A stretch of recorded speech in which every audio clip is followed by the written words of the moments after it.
नमस्कार। कहते हैं जब कोई मुसीबत सिर पर आ खड़ी हो तो राम भक्त हनुमान के नाम लेने भर से सारे दुख, सारी परेशानियां दूर हो जाती हैं। यही वजह है कि हनुमान जी की पूजा पूरे देश में बड़े धूमधाम से होती है। केवल भारत में ही नहीं बल्कि विदेशों में भगवान विष्णु के 7वें अवतार यानी हनुमान जी की पूजा की जाती है। लेकिन क्या आप जानते हैं कि चीन में भी हनुमान जैसे ही एक देवता है? क्या इन्हें देखकर आपको भी हनुमान जी की याद आई?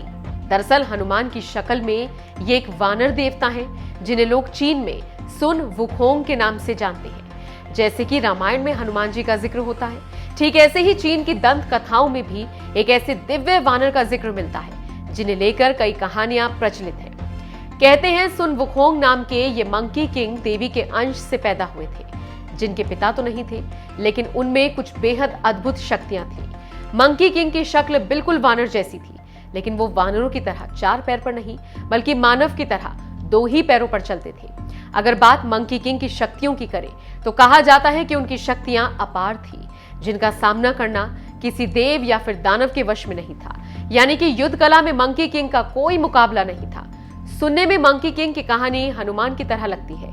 कुछ लोग तो मंकी किंग को ही हनुमान जी का रूप मानते हैं। कुछ लोग कहते हैं कि हनुमान जी चीन में रहते थे, लेकिन चाइना की किताबों में मंकी किंग की कथाएं कुछ और ही कहानी बयां करती हैं। मंकी किंग के पास जो सबसे अद्भुत शक्ति थी वो थी हवा में बिना किसी सहारे उड़ने और अपने शरीर को किसी भी आकार का बना लेना, ठीक भगवान हनुमान की तरह। ऐसे में अब सवाल ये उठता है कि चीनी संस्कृति में चीन के प्राचीन ग्रंथों में जिस मंकी किंग का वर्णन है वो हूबहू हनुमान जी जैसा क्यों है? क्या वाकई हनुमान जी कभी चीन में रहे थे?